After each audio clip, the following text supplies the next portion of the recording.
osajira abantu pasitani zimene wayankhula ponkali ndolero pa 17 December 2024. Abwenzi apaziko amandikondari koma tuzikavuta amanditawira bwenzi utamkonda Yesu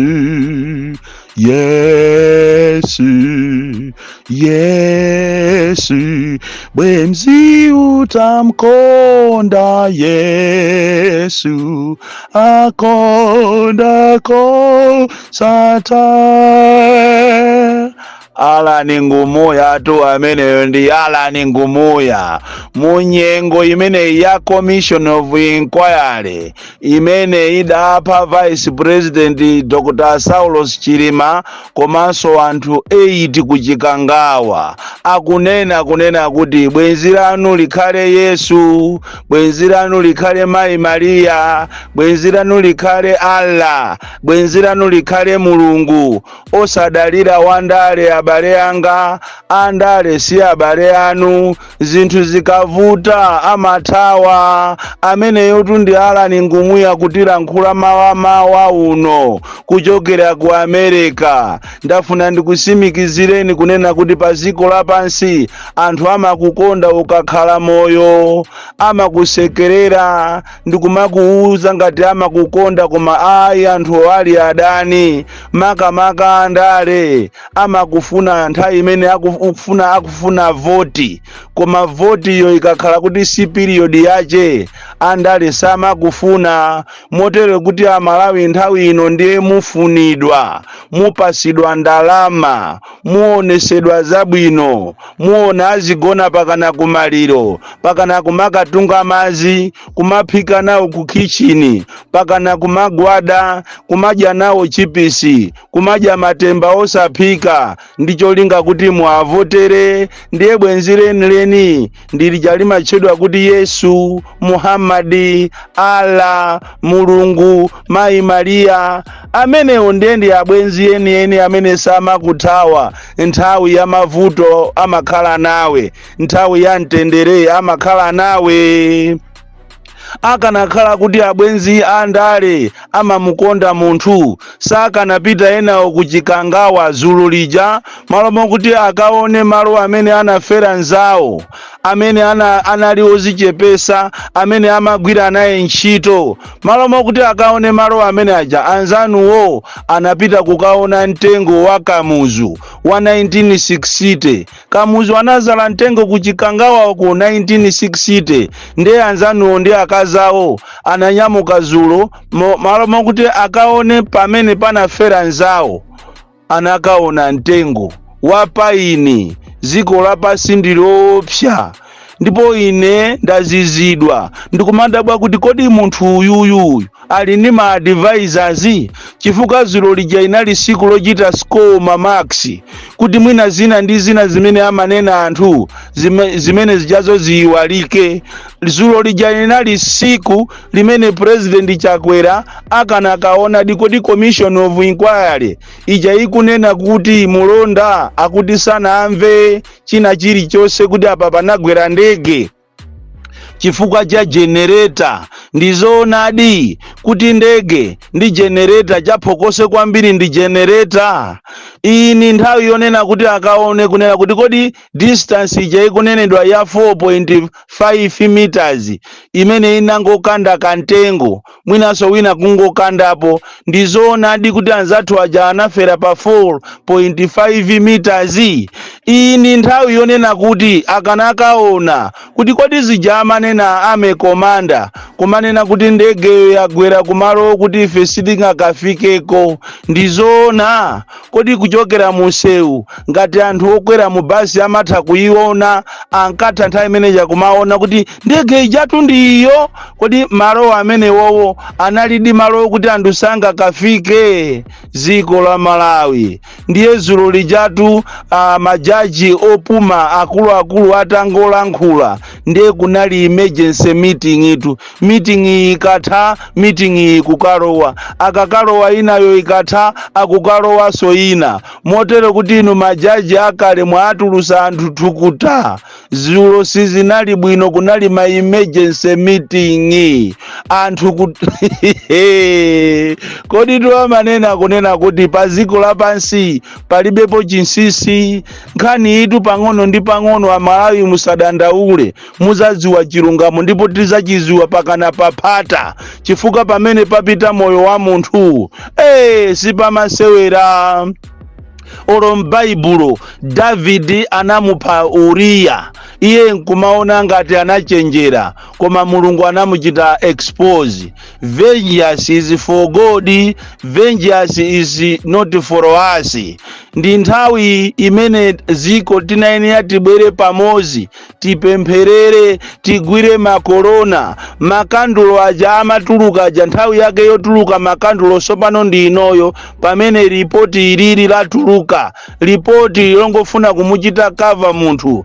Ndipo ngati ili nthawi yokuti tiopsezane, tiyeni tiopsezane, koma palibe wina waje kumulesa nzache kuti alankhule pa ripoti limeneli kapena pa imfa imeneyi, chifukwa anamwalira ajasiya nkhandwe etu, anamwalira ajasiya nyani, anamwalira aja ndi Amalawi. Ndipo aliyense kumene ali kwa zizimvera chisoni kuti kodi ngati vice president anapita chonchija kuli bwanji ineyo. Ndi apa kutu panopa nde kuli maaresti tu maaresti kunja kuno kuli maaresti, ma warrant of arrest. Motero kuti somwina ngati iwo amadziwa kuti ali ni mphamvu, akuziona kuti ali ni mphamvu kwambiri, ndiye kuti sotu majaji akale otu atani amangatu, chifukwa ndiye kwakonzedwa ma warrant of arrest. Anzathu amwayi ati achite mwayi mwezi uno wa December, atengedwa apite pa area sate, zonse zakonzedwa kale. Last Sunday kunali nsonkhano kundilande umene taona anthu ena akuluakulu a DPP akulankhulamo zinthu zosakhala bwino. Inu tangoganizani, masiku apitawa tinkazuzula chipani cha MCP kuti anatenga zikwanje kumayenda nazo mulilongwe kumakhapa anthu, ndipo language imene anaonesa ija ponyamula chikwanje chokacho ndi language ya violence, language imene sikufunika mu democracy. Ndipo anthu anazuzula, mabungwe anazuzula chipani cha MCP ndi president Chakwera ndi Mai Yolamu chifukwa cholekerera khalidwe wopusa ngati umenewu. Sinakhulupirire so kunena kuti inu ena ma officials a DPP mungapiteso ku nsonkhano ndikumakanena kuti kunoko kungabwere munthu wopanga kwacha wakwacha atanena kwacha mungamuvomere. Zimenezo ndi zimene ife tikudana nazo mu dziko la democracy. Ndipo inuyo a DPP ndi zipani zonse zosusa simunayenera so kumapangaso khalidwe lonunkha ngati limenelo, chifukwa nkhondo inati ibwere muno Malawi inutu anzathu muzathawa, koma ana, anthu olumala, anthu okalamba, anthu osauka sangazathawe. Choncho ngati mukufuna kuti muziyambana ndi anzanu, tiyeni mutengane mpite ziko lina lache, koma ziko losauka limene anthu sangakwanise nkhondo. Inuyo sitingakonze two wrongs kapena sitingakonze zolakwika ndi cholakwika chinzache. Inuyo munayenera mukhale exemplary. Timanena zimene zizi kunena kuti anthu andale mmati mukakhala pa podium imakhala ngati mitu yanu simayenda bwino. inu yonse simunayenere kumalankhula language imene ijayonena kuti kunoko sikungabwere munthu kumazanena kuti kwacha ingagwire imeneyo. Oyi, inuyo mukanangopita kundirande kuja mulankhule ku mfundo zanu, anthu amve mfundo za DPP. Kodi pamene mwasintha ndipati, pamene mukufuna kukonza ndipati, kodi anthu akakuvotereni chifukwa chani? Koma mukamafuna zinanunso muzipanga ngati zimene akupanga afiti awawa, afisi awawa, zimene akupanga ziya kumanyamula zikwanje, kumazitenga ngati iwo ndi mabouncer, kumayenda ndi mfuti, ndiye kuti zimene zozo pang'ono ndi pang'ono tikuyikwirira democracy, komanso Malawi muno mukhoza kuzabwera nkhondo. Choncho ndikupempheni inuyo ma officials a DPP mukhale nanunso ni meeting yanu, kuti pamene mukupanga misonkhano, ngakhale olo wa UDF, ngakhale olo wa AFOD, pamene mukupanga misonkhano tichite avoid mawu amene angachite cause violence. Zimene jasizi nakhale bwino. Inetu ndilibe tuzonyengerera, mwina ena mukhoza kumaona ngati inikhoza kukuchitani spare. Ine ndilibe kuti ati kaya nimachokera kumulanje, kaya DPP yo ndi ya anthu ena aga kumulanje, kapena akutholo, kapena achiromwe. Ayi, ine nimang'amba kung'alula. Atalakwisa AFOD ndi akhapa, akalakwisa UDF ndi akhapa, awawa ndi amene nimakhapa so daily MCP wa.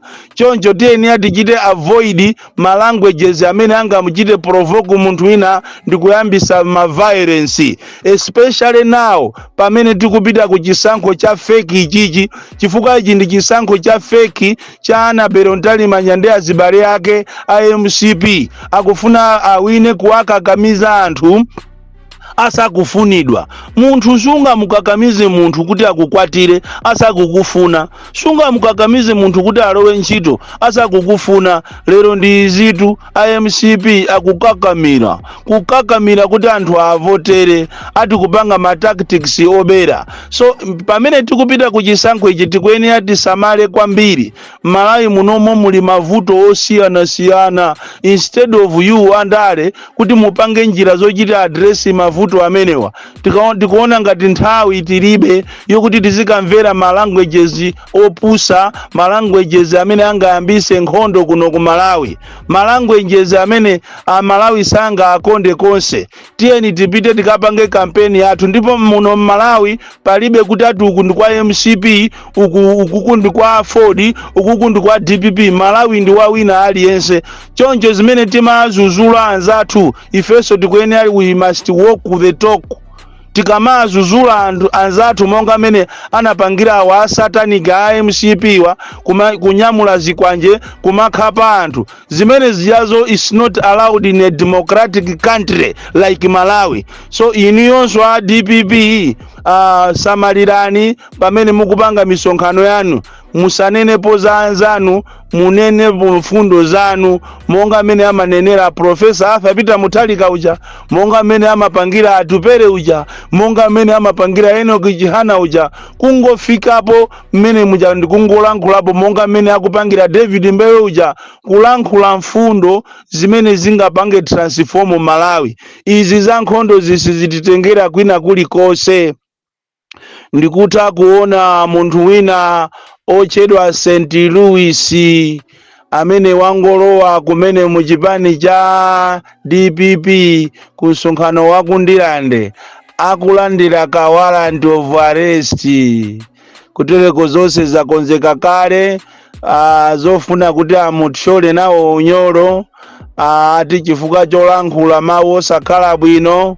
Izizi zachitika pakati pa usiku ndi kugona, ndipo Mulungu anabwera kuzandiyendera mwapaderadera ndikundiuza kuti muchenjezeni St. Louis amene wangolowa kumene chipani cha DPP, amene amukazinga nawo unyolo, ndipo zonse zokonzekera zatha. Angokhala kuti anyamatawo anyamuke paja pamachedwa palilongwe akamutape pachigumula.